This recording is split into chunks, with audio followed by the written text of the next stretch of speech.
IT job కోసం try చేస్తున్నారా? Coding tutor లో ట్రైనింగ్ తో పాటు stipend and 100% job guarantee. Welcome to Suman TV. నేను మీ Suman TV Nag. Biggest news break ఒకటి బయటికి రావడం జరిగిందండి. సో సీసీటీవీ ఫుటేజ్, అది కూడా ఆర్జికర్ కాలేజ్కి సంబంధించినటువంటి సీసీటీవీ క్లించర్ ఒకటి బయటికి రావడం జరిగింది. అంటే ఎవరైతే ఈ సంజయ్ రాయ్ అనేటువంటి అక్యూజ్డ్ ఉన్నాడో ఏం చేశాడు అనేటువంటి దానికి ఒక్కొక్క చిన్న క్లించర్ రావడం జరిగింది. దాని మీద రకరకాలుగా కథనాలు అయితే బయటకు వస్తున్నాయి. అయితే సీసీ ఫుటేజ్కి సంబంధించినటువంటి ఏం జరిగింది ఏంటి అనేది మనతో పాటు ఆ డేటాని రివీల్ చేయడానికి హైకోర్టు అడ్వకేట్ రవీంద్రనాథ్ గారు ఉన్నారు. అది వారి మాటలో అడిగి తెలుసుకుందాం. Hello sir. హాయ్ అండి, నాగరాజ్ గారు. సార్, ఈ డేటాకి సంబంధించింది ఒక క్లించర్ బయటికి రావడం జరిగింది. సో దాన్ని బట్టి చూస్తే, అంటే కాలేజ్ క్లించర్ అది సీసీ ఫుటేజ్కి సంబంధించినటువంటిది. సో దాన్ని బట్టి చూస్తే ఏమనిపిస్తుంది? మనకి ఇప్పుడే వచ్చిందండి ఆ ఫుటేజ్ కూడా, సీసీటీవీ ఫుటేజ్. ఆ ఫుటేజ్లో క్లియర్గా సంజయ్ రాయ్ ఎలా ఉన్నాడంది ఆ ఫుటేజ్ కూడా మనం ప్లే చేస్తే కనిపిస్తుంది. అందులో సంజయ్ రాయ్ క్లియర్గా స్పష్టంగా కనిపిస్తున్నాడండి. అందులో ఒక జీన్స్ ప్యాంట్ వేసుకొని, టీషర్ట్ వేసుకొని ఆ లోపలికి ఎంటర్ అవుతున్నాడు. మార్నింగ్ అరౌండ్ 4:03 సమయంలో, ఇంక్లూడింగ్ టైం కూడా మెన్షన్ చేసిందండి. ఈ సీసీటీవీలు 2 రకాల సీసీటీవీలు ఉన్నాయండి. ఫస్ట్ ఫ్లోర్ దగ్గర ఒక సీసీటీవీ ఉంది, 4th ఫ్లోర్లో ఒకటి ఉంది. సెమినార్ హాల్ అన్నది 3rd ఫ్లోర్ దాటిన తర్వాత పైన 4th ఫ్లోరు. అంటే 4th ఫ్లోర్లో ఉన్న సీసీటీవీ ఆ స్టెప్స్ పైన కనిపిస్తుంది ఆ సెమినార్ హాల్కి వెళ్ళే రూట్లో. సో మనకి 2 సీసీ ఫుటేజ్లో మనకు దొరికినటువంటి ఈ సీసీటీవీ ఫుటేజ్ ఏదైతే ఉందో ఇది 1st ఫ్లోర్లో దొరికిన సీసీటీవీ ఫుటేజ్ అండి. సో అందులో ఎలా ఉన్నాడు సంజయ్ రాయ్ అంటే, ఒక జీన్ ప్యాంట్ వేసుకున్నాడు, బ్లూ కలర్ టీషర్ట్ ఉంది, అప్పుడే బైక్లో హెల్మెట్ ఉందండి. ఆయన చేతిలో ఒక హెల్మెట్ కనిపిస్తుంది. ఆ హెల్మెట్ కలకటా పోలీస్ స్టేషన్ తాలూకా యూనిఫామ్లో భాగంగా ఉన్నటువంటి హెల్మెట్. ఆ హెల్మెట్ పైన కూడా ఆ కలకటా పోలీస్ స్టేషన్ తాలూకా ఎంబ్లమ్ ఉంది. ఆ హెల్మెట్ ఆయన చేతిలో పట్టుకొని లోపలికి ఎంటర్ అవుతున్నాడు. కరెక్ట్గా చెప్పాలంటే ఆయన మూమెంట్, లెగ్ మూమెంట్, ఆ బాడీ లాంగ్వేజ్ని కూడా మనం స్టడీ చేయొచ్చండి. అంటే అంతకుముందే విక్టిమ్ని తన కళ్ళలో చూసినట్టు ఒక క్రౌరింగ్ కనిపిస్తుందండి. మనం జూమ్ చేసి చూసినట్టయితే మాకు కనిపించింది నాగరాజ్ గారు. ఎందుకంటే దగ్గరగా జూమ్ చేసాం, అది అంత క్లియర్గా లేనప్పుడు కూడా కనిపిస్తుంది. ఒక కళ్ళల్లో ఒక రకమైనటువంటి ఏదో ఒక పైశాచికత్వం కనిపిస్తుంది ఆ కళ్ళల్లో. మరొకటి ఏంటంటే 11 o'clock ఆల్రెడీ అక్కడ చెస్ట్ వార్డ్ దగ్గర ఈయన తచ్చాడుతో కనిపించాడు. ఈ విక్టిమ్ని ఆయన ఫస్ట్ టైం అక్కడ చూశాడు. ఫస్ట్ టైం 4 జూనియర్ డాక్టర్స్తో కలిసి ఎవరైతే ఈ బాధితురాలు ఉన్నారో ఈవెంట్ ఫస్ట్ టైం అక్కడ చూశాడో, బహుశా ఈయనకి తెలుసు ఆ అమ్మాయి ఈరోజు నైట్ డ్యూటీలో ఉంటుంది. మిగిలిన అందరితో కాకుండా, ఎందుకంటే చెస్ట్ హాస్పిటల్ పైన ఉన్నటువంటి ఆ సెమినార్ హాల్ పైన లేడీస్ రెస్ట్ తీసుకున్న రూమ్స్ అన్నీ కూడా ఫుల్గా ఉన్నాయి. ఈ అమ్మాయి సెమినార్ హాల్లో ఉంటుందని ముందే సస్పెక్ట్ చేసినట్టున్నాడు. మార్నింగ్ అరౌండ్ 4:03 సమయం ఈయన పైకి మెట్లెక్కుతూ కనిపిస్తున్నాడు అక్కడ నుంచి. అందులో స్పష్టంగా క్లియర్గా ఉంది. ఆయన కళ్ళల్ని మనం జూమ్ చేసి చూసినట్లయితే ఒక క్రౌర్యం, ఒక పైశాచికత్వం, ఏదో తను అదొక తెలియని ఒక విచిత్ర. మేము కూడా ఈ సైకాలజీ కొంచెం చేస్తున్నాం కాబట్టి ఆ మానసిక విశ్లేషణ చేసి చెప్తున్నాను నాగరాజ్ గారు. ఒక క్రౌర్యం కనిపిస్తుంది 4:03 ఆ సీసీటీవీ ఫుటేజ్ ఉన్నటువంటి ఆ క్లిప్పింగ్ చూసినప్పుడు.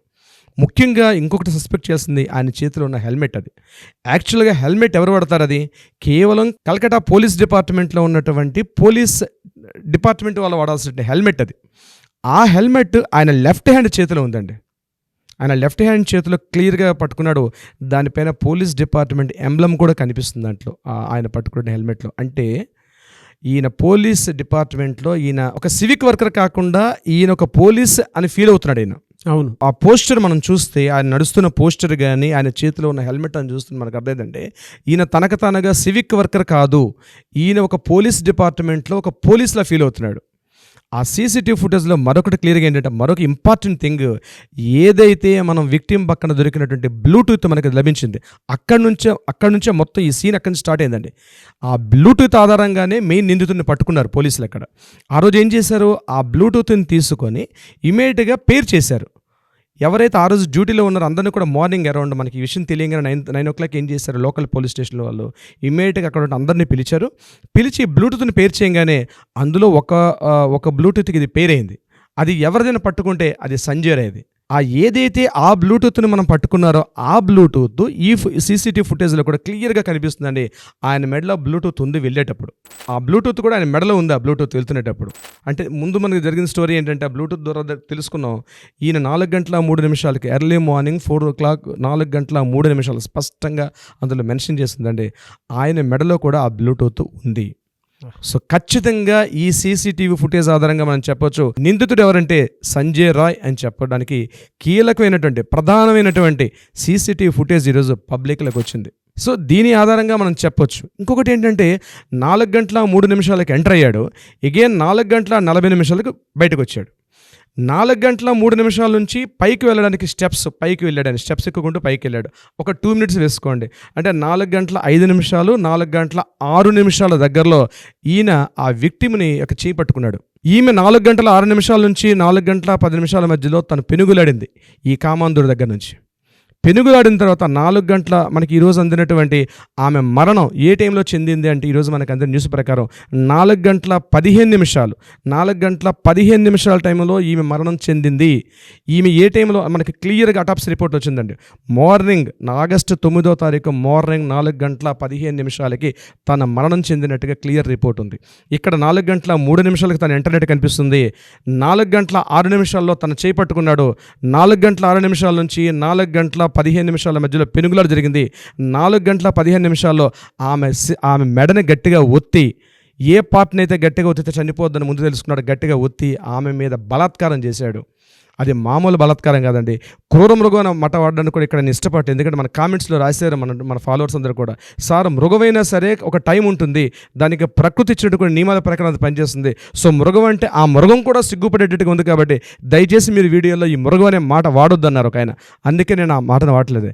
నరహంతకుడు, చెప్పాలంటే పైశాచిక కామాంధుడు. ఈ రిపోర్ట్స్ ఈ పదాలు ఎందుకు వాడుతున్నానంటే, ముందు రోజు రాత్రి ఆగస్టు 8వ తారీఖు రాత్రి పూర్తిగా మందు కొట్టి డ్రింక్ చేసి అక్కడ దగ్గర సోనాగచ్చి ప్రాంతంలో ఒక అమ్మాయితో అప్పటికే సెక్స్లో పాల్గొని అక్కడి నుంచి మరలా తన ఫ్రెండ్తో వెనక్కి వచ్చి చోట్ల అనే ప్రాంతానికి మరలా వెళ్ళాడు.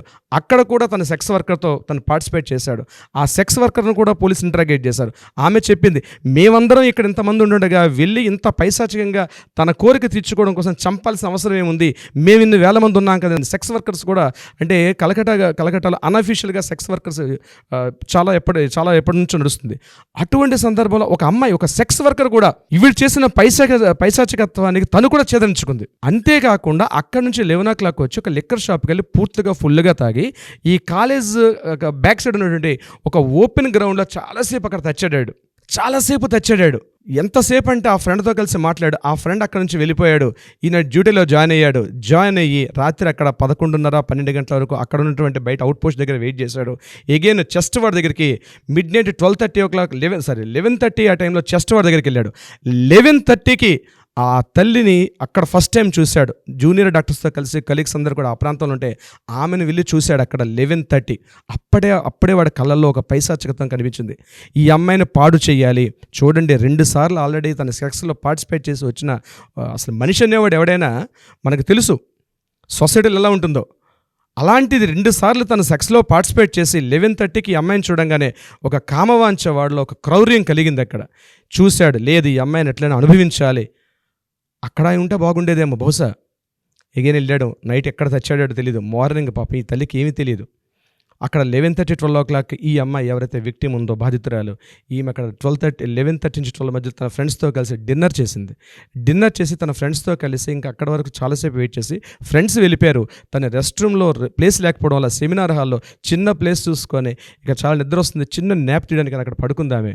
ఈ టైంలో ఈ కామాంధుడు అక్కడ మార్నింగ్ 4:30కి ప్రవేశించి 4 గంటల 9 నుంచి 4 గంటల 10 నిమిషాలు ఈ అఘాయిత్యానికి దారుణంగా ఉడిగట్టాడు. బహుశా అదే చివరి రోజు అవుతుందని ఆ అమ్మాయికి కూడా తెలియదేమో, కానీ జరగాల్సిన దారుణం జరిగిపోయింది.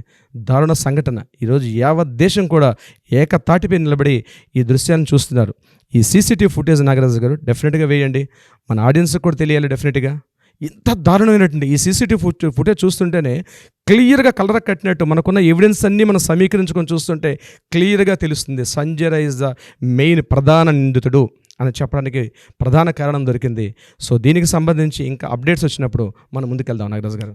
డెఫినెట్గా అండి, మనతో పాటు చాలామంది ప్రజలు ఉన్నారు. జస్టిస్ త్వరగా రావాలని కోరుకున్నటువంటి వాళ్ళు కామెంట్ల రూపంలోనూ లేదంటే వాళ్ళకు ఉండేటువంటి ఒపీనియన్ ఏదైతే ఉంటుందో అది షేర్స్ రూపంలో అయినా సరే త్వరగా జస్టిస్ రావాలనేటువంటి ఉద్దేశంతో డెఫినెట్గా మనతో పాటు ఉంటారని కూడా భావిస్తున్నాను నేను. కొత్త అప్డేట్స్ వచ్చినా కూడా దీనికి సంబంధించినటువంటిది డెఫినెట్గా మనం ఆడియన్స్కి ఇద్దామండి. Thank you so much sir. Thank you so much Nagaraj garu. సుమన్ టీవీలో మీ పర్సనల్ అండ్ బిజినెస్ ప్రమోషన్స్ కోసం కింది నెంబర్కి కాంటాక్ట్ చేయండి.